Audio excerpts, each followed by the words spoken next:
Let's give all of these panelists a hand. Now,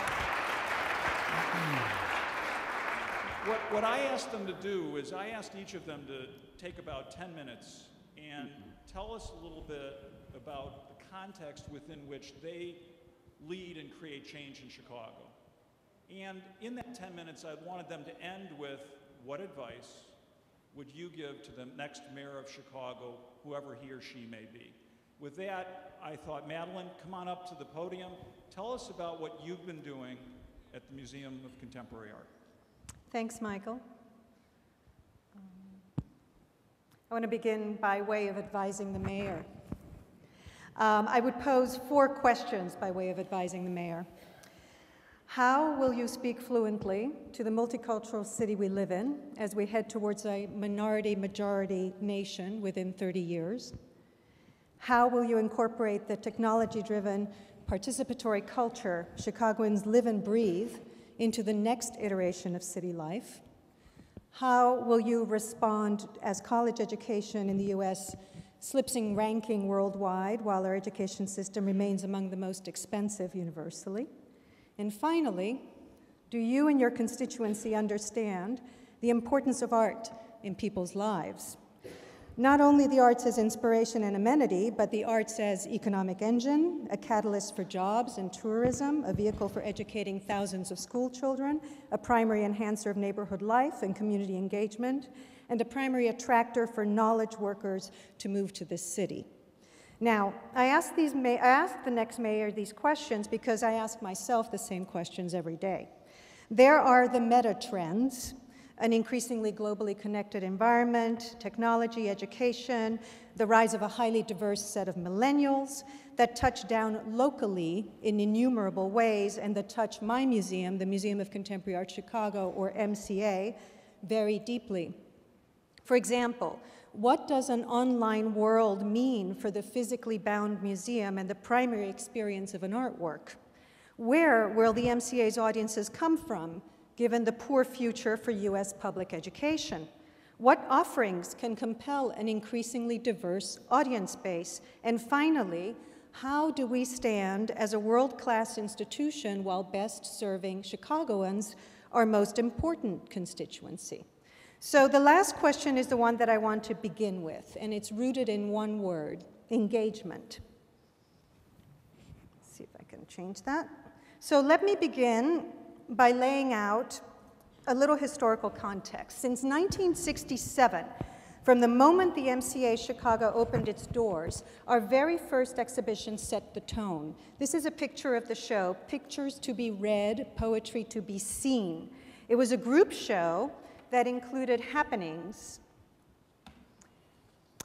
an early cutting-edge form of spectator participation that was radical in its time for the degree of audience engagement and artistic co-production. Infused by the vision of these artists, our galleries have since often become artistic as well as social settings for interaction and reflection about the nature of art and society.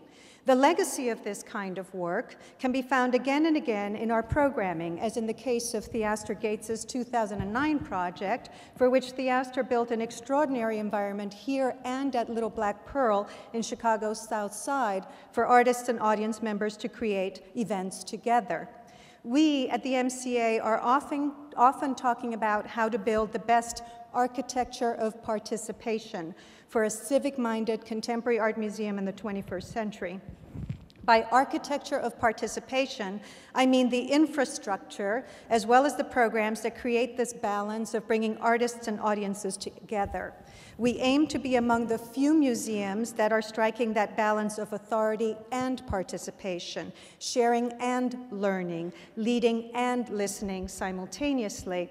This also reflects a present-day culture where everyone has a voice and is ready to comment, often using digital means. And in pursuing this goal, we have technology as our ally. You see, technology plays a fascinating role in the history of art audiences. It happens that until the late 19th century, experiencing the arts through a play, for example, was an active undertaking where people vocalized their reactions and interacted with the performers and with each other.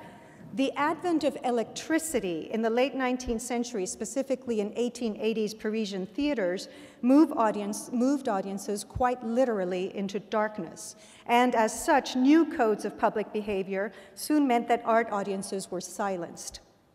The art experience became contemplative and centered on new notions of high art that were somehow meant to be separate from popular culture and daily life.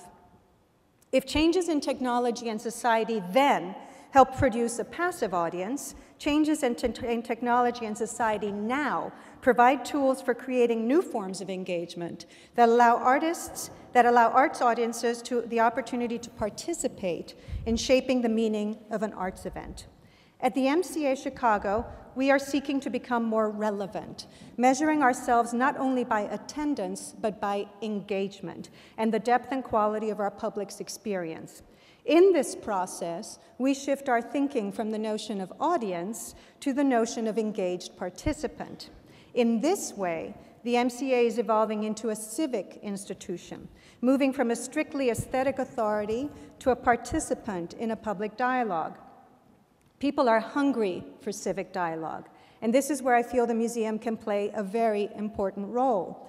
Now, I need to emphasize this so as not to be misunderstood. In no way does that mean that we're letting go of our core work, which is contemporary art and its programming and its interpretation. But this civic turn is definitely inflecting our work and our identity. We all know that opportunities for civic dialogue in this country have diminished in recent years. By and large, we're moving away from a civic community of consensus toward a seemingly infinite number of micro-communities of interest. In light of this, as a public civic institution, what is the museum supposed to show, do, and say when its public is so diverse? It is supposed to create multiple avenues for engagement as opposed to instruction. Today, the most progressive museums are creating spaces that encourage involvement. Museums are becoming places where ideas, opinions, and experiences are exchanged, not simply learned.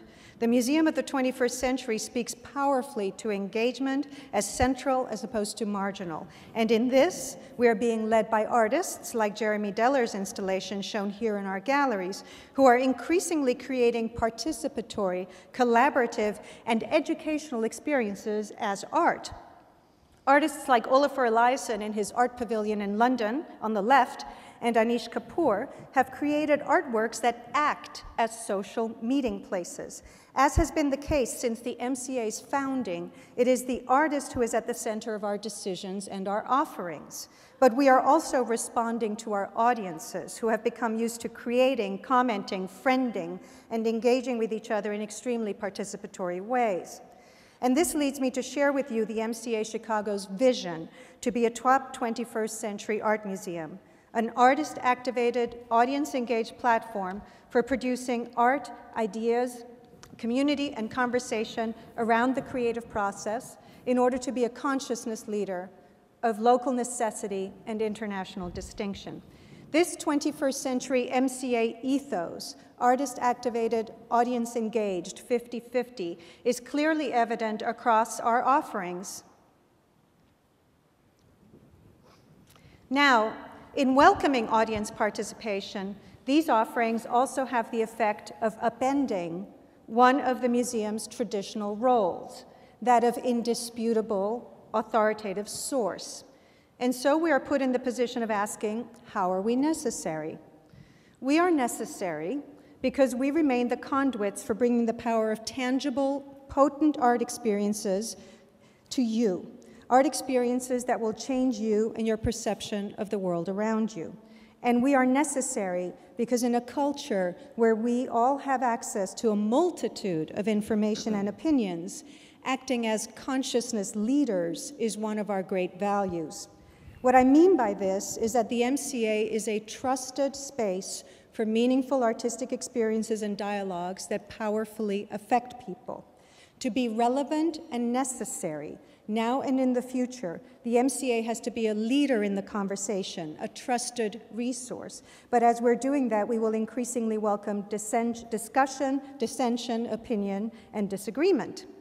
Now, what I've just said speaks What I've just said speaks to the broader, more ineffable, perhaps immeasurable benefits that the MCA and the arts generally bring to our shared community. I am convinced that a visit to the MCA with a child or a parent or a friend creates shared communal meaning and a social bond. This is really important at a time when it feels like sometimes we have less and less common ground on which to meet each other and speak. The MCA creates occasions for social interactions, and that creates community. Such benefits are nuanced, difficult to measure, but they're nonetheless recognized by each of us when we say that we support the arts because the arts contribute to the quality of our lives. Those are the ineffables, but let me be very clear. There are material, measurable benefits brought by the MCA to the city of Chicago. This is a picture of the MCA Chicago, not of its building, not of its collection, but of its reach and impact on this city as a community resource and an economic engine. We provide educational services to community organizations. We partner with students and teachers, and we use the goods and services of vendors throughout Chicagoland. We, the cultural sector, producers, supporters, and participants in the arts, are a key driver of this city. Beyond economic benefits, we also know of the social benefits that the arts deliver. Contemporary art increases our capacity for empathy by drawing us into experiences other than our own. We become more receptive to unfamiliar ideas and attitudes, cultures, and people. In a global environment, this is a critical skill.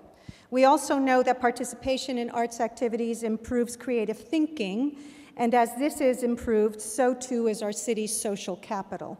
Since 2004, when Daniel Pink wrote in the Harvard University Business Review that the MFA is the new MBA, it has become increasingly evident that visual literacy, creativity, and imagination are key economic skills in the 21st century. And since when it comes to learning, most people today learn outside formal classrooms, museums like the MCA are poised to become one of the research centers for self-directed learning in the areas of creativity and imagination. That lends museums a new level of relevance and value for the communities we serve. The MCA has also sought to facilitate artistic creativity and dialogue beyond our walls into the Chicago community. One example is our initiative with the artist Mark Bradford. Leading up to his solo show at the MCA this summer, Mark is working with Chicago teenagers in public schools and through Chicago Public Library's UMedia to shape his project over the course of a year. The MCA Chicago, along with other museums generally, need to present exhibitions that reflect the changing world we live in and the people who live in it. In order to stay relevant, we have to speak to an increasingly ethnically diverse audience. Even as we have a long way to go, the MCA is committed to diversity and inclusivity in all aspects of our work, front of the house and back of the house. Among the things we're committing ourselves to is changing the pipeline so that curatorial departments become more ethnically diverse. We're doing our part to advance a more diverse near-future workforce for arts organizations. This is an iterative process that cumulatively, along with other efforts, will bring the MCA to the forefront of discussions around diversity and inclusion in museums. I want to end with art, and this is a painting by Chicago artist and a MacArthur Award winner, Kerry James Marshall, which is in our collection. And I want to end with art because the best art and the best museums share the same ultimate goal: to raise consciousness, to assist each of us in becoming ever more dimensional, ever fuller beings. From the MCA Chicago's very first show, the MCA has wanted us to see differently. The museum in today's culture is a preeminent instrument for seeing differently, more intensely, both physically and ideologically, a realization that we can then take out into the world at large. Perhaps this can help us understand why contemporary art is important, even necessary. Art gives expression to the issues of our time with passion, intelligence, and aesthetic accuracy, and in doing so, it's truthful, beautiful, and necessary. Art enhances our consciousness and is an avenue to the culture's soul. It's an avenue to Chicago's soul.